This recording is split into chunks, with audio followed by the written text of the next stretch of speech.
Tidaklah salah kalau kita katakan bahwa puasa ini merupakan satu perdagangan, perniagaan ya. Kita sedang bisnis kepada Allah Subhanahu wa taala. Jangan sampai kita rugi. Allah gambarkan melakukan itu ada ulaikal khasirun. Mereka itu orang-orang rugi. Ada salah lagi ulaika humul muflihun. Mereka itu orang yang beruntung atau ulaikumul faizun ya, beruntung. Nah, orang di bulan Ramadan siapa yang rugi? Yang tidak puasa, yang tidak sholat, ya wah rugi besar itu ya. Kalau pahala dipergandakan, demi juga dosa bisa dilipat gandakan ya.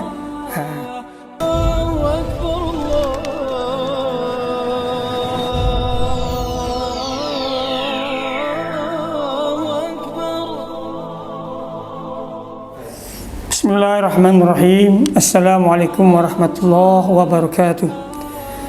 Alhamdulillahilladzi faddala ramadana bisyami wal qiyam wa silaturaham wa mayyazahu bidun sur'an hudal linnasi wa bayyinatin minal huda wal furqan. Wassalatu wassalamu ala asrofil sayyidina wa habibina wa syafi'ina wa maulana Muhammadin sallallahu alaihi wasallam badri tamam wa ala alihi wa ashabil barat kiram. Amma ba'du, rabbi shrah li sadri wa yassir li amri wahlul 'uqdatam min lisani yafqahu qawli, rabbi zidni ilma warzuqni fahma waj'alni bil afiyati salama. Sobat At-Taqwa yang saya cintai, saya banggakan, saya hormati dan saya muliakan. Alhamdulillah kita bersyukur kepada Allah Subhanahu wa taala tahun ini bisa berjumpa kembali dengan Ramadan ya. Dan ini artinya Allah memberikan kesempatan lagi kepada kita untuk meningkatkan prestasi iman dan takwa dan untuk meningkatkan kualitas ibadah kita kepada Allah Subhanahu wa taala. Lebih-lebih ini bulan Ramadan adalah kita bulan penuh rahmat, maghfirah, barokah dan segala dosa diampuni, segala amal ibadah dilipat gandakan. Dan mudah-mudahan ibadah Ramadan kita tahun ini lebih meningkat, lebih bagus dan lebih sempurna. Sobat At-Taqwa yang dirahmati Allah Subhanahu wa taala, pada hakikatnya hidup kita manusia di dunia ini digambarkan dan melakukan seperti kita sedang berdagang, berniaga, berbisnis ya. Terjadi transaksi jual beli setiap saat antara kita dengan Allah Subhanahu wa taala secara khususnya. Tentu karena kita melakukan usaha ekonomi atau bisnis kepada Allah Subhanahu wa taala, terjadi tukar menukar kepada Allah. Tentu kita tidak menukar dengan materi karena Allah tidak butuh materi ya. Apa itu ayatnya? Wa ma khalaqtul jinna wal insa illa liya'budun ma uridu minhum rizqin wa ma uridu ayyutimun. Tidaklah aku ciptakan bangsa jin manusia beribadah kepadaku, aku tidak ingin rezeki dari manusia, dari makhluknya, dan juga aku tidak ingin mereka memberi makan kepadaku. Karena Allah tidak perlu makan dan minum sebagainya. Kita yang butuh kepada Allah Subhanahu wa taala ya. Kalaupun kita disuruh ibadah, itu Allah tidak mengambil keuntungan apa dari kita. Tapi keuntungannya itu kembali buat kita ya. Saya kaji selama Ramadan ini di dalam Al-Qur'an ada bisnis yang dilakukan oleh orang munafik ya, atau perdagangan yang dilakukan oleh orang kafir. Itu Allah gambarkan untuk orang-orang munafik. Ulaikal ladzina ishtaru dhalalatal huda fama rabihat tijaratuhum wa ma kanu muhtadin. Surah Al-Baqarah ayat 16 ya. Mereka itulah orang munafik yang membeli kesesatan dengan hidayah, dengan petunjuk. Maka dagangan mereka tidak beruntung dan mereka tidak mendapat petunjuk apa-apa ya. Jadi kalau dalam jual beli itu ada tukar menukar, orang munafik ini yang diambil adalah kesesatan, kezaliman ya. Sementara yang dia jual, ditukar itu adalah hidayat. Nah, itu salah satu sikap yang tentu keliru ya, salah ya. Maka Allah katakan, maka dagangan mereka tidak beruntung ya. Yang untung itu kalau kita jual kerusakan kita, kebodohan kita ya, kezaliman kita itu kita jual, yang kita ambil adalah hidayat atau iman dari Allah Subhanahu wa taala ya. Demikian juga orang-orang kafir Allah gambarkan ditambah dengan ada tamannya ulaikal ladzina wal adzaba bil maghfirah, gitu ya. Orang-orang kafir itu menjual kesesatan, mengambil kesesatan dan menjual kebaikan atau hidayat ya. Kemudian yang diambil adalah siksa, yang dijual adalah maghfirah ya, ampunan. Jadi sangat rugi sekali ya. Mestinya bulan Ramadan kita ambil ampunan, yang kita jual adalah segala kemudian kita, kelemahan kita ya, kesusahan kita jual, kita tebus yang kebaikan-kebaikan ya. Nah, kemudian apa kontennya dalam ibadah Ramadan ini? Kita juga melakukan jual beli dalam Ramadan ini. Ya apa yang kita jual? Kita jual lapar kita jual haus kita ya. Mestinya di siang hari ini kita enak makan, minum ya, tapi kita berlapar-lapar. Kita jual lapar kita. Kita jual waktu kita untuk tadarus, untuk sholat ya. Terus kita apa yang kita ambil? Banyak sekali di Ramadan kita ambil. Kita tukar ya. Yang tadi kita tukar, kita ambil adalah ada hidayat, ada iman, ada rahmat, ada rezeki, ada barokah ya. Bahkan amal soleh itu dilipat gandakan. Kalau di dunia ini tentu kita rasakan kita ada kesehatan rohani, kesehatan jasmani ya. Kemudian juga ada keberkahan ya, rezeki mengalir di mana-mana. Coba bayangin kalau saat buka puasa, apa aja ada ya. Ini ada ini, akhirnya banyak juga yang tidak dimakan. Itu apa ya? Barokah ya, rezeki Allah datang dari mana-mana. Tiba-tiba ada orang kasih ya, dan sebagainya. Nah begitu. Nah ini artinya keuntungan ya. Kita jual segala harta, jiwa raga kita ya, lapar kita, kesusahan kita, yang kita ambil ada kebaikan. Itu baru dirinya nanti di akhirat kita surga. Untuk orang-orang yang puasa, Allah memberikan satu pintu spesial yang tidak boleh dimasuki oleh orang selain yang berpuasa ya. Namanya pintu rayyan ya. Pintu rayyan itu dikata ar-ray ya, dari segi bahasa ar-ray tadinya puas ya. Karena konten ini mana? Apa sih hubungannya? Apa hubungan pintu rayyan untuk orang yang berpuasa di surga dengan dirinya? Nah, ini karena kita puasa, lapar, haus dan sebagainya, maka nanti Allah ganti dengan masuk melalui pintu rayyan, yaitu pintu yang melepaskan segala dahaga dan kelaparan ya. Arah itu memberikan kepuasan, satisfied ya. Masuk lewat di situ. Itu pintu khusus sebagai satu penghargaan, reward dari Allah Subhanahu wa taala ya. Adapun yang lain boleh masuk pintu rahmat, pintu sedekah, pintu salat ya, pintu zakat ada. Lebih menarik lagi kalau kita di bulan Ramadan ini di samping puasa, sedekah, kita salat, akhirnya Allah tawarkan kepada kita, silakan kamu masuk pintu mana saja ya. Akhirnya kita bingung mau masuk pintu mana aja ya, karena pintu itu terbuka buat kita semuanya. Pintu zakat kita masuk, pintu salat kita masuk, pintu puasa masuk, pintu santunan ya, anak yatim, pintu haji kita masuk semuanya ya. Itu pintu baca Quran ya, masuknya. Itu nanti pintu-pintu di surga ada macam-macam namanya sesuai dengan amal ibadah, amal soleh yang kita lakukan. Nah, sahabat at-taqwa yang dirahmati Allah Subhanahu wa taala, oleh karena itu tidaklah salah kalau kita katakan bahwa puasa ini merupakan satu perdagangan, perniagaan ya. Kita sedang bisnis kepada Allah Subhanahu wa taala. Jangan sampai kita rugi.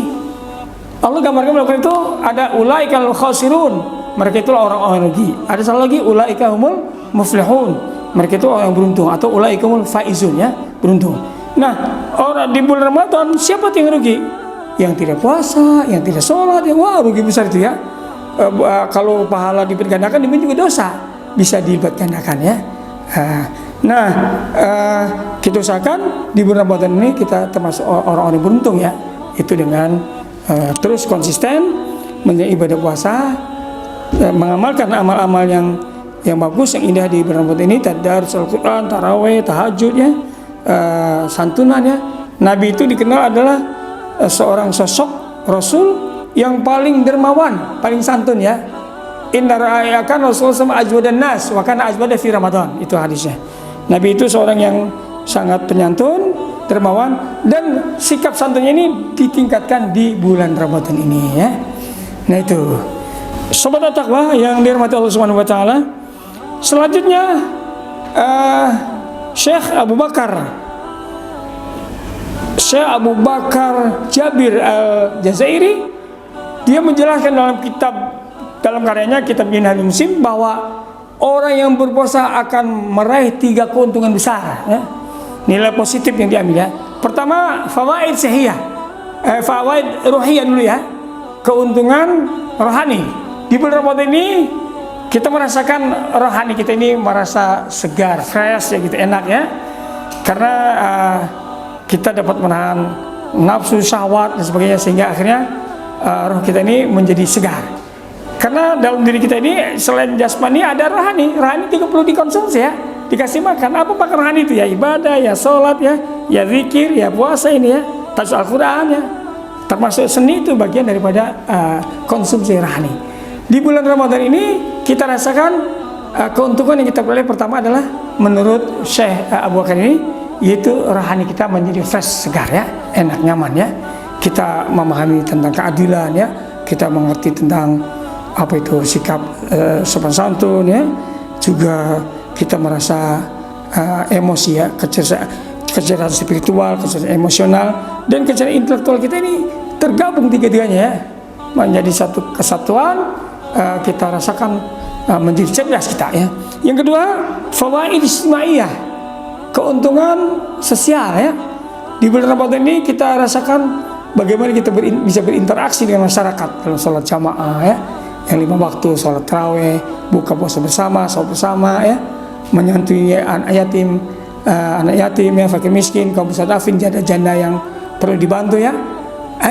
Itu adalah aspek sosial dari ibadah Ramadan ini yang berkembang, ya, tumbuh berkembang akibat daripada kita puasa, ya. Jadi dampak positif, ya, atau nilai positif atau keuntungannya, ya, profit, ya, dari bisnis Ramadan ini. Yang terakhir adalah menurut Syekh Abu Bakar ini fawaid sihiyah. Fawaid sihiyah di tahun lalu sudah saya jelaskan, keuntungan kesehatan dari segi jasmani, ya. Nah, sekarang ini Nabi mengatakan sumu tasihu, puasalah kamu sehat. Tapi bagaimana penjabarannya itu tidak dijelaskan, ya. Akhirnya sekarang ada dua versi. Pertama versi ilmuwan Jepang yang telah menemukan satu konsep namanya konsep autopagi dan satu lagi autolisis, ya. Autopagi itu adalah suatu proses di mana sel-sel kita yang sehat karena dia puasa lapar, dia mencari makanan. Ternyata tidak ada makanan di dalam perutnya, ya, dalam badan kita ini. Maka di situ ditemukan ada sel-sel yang sudah rusak, ya, yang sudah jadi sampah, ya. Nah, itu dimakan sama dia. Sel-sel rusak dimakan oleh sel-sel sehat tadi, sehingga akhirnya kita semakin sehat, ya, makin enak karena sel-sel yang rusak tadi itu udah dimakan, ya. Itu namanya autofagi. Mulai kapan itu? Katakan mulai jam 10, ya, sampai siang, sampai jam 2. Nanti sore begini nih ada proses namanya autolisis.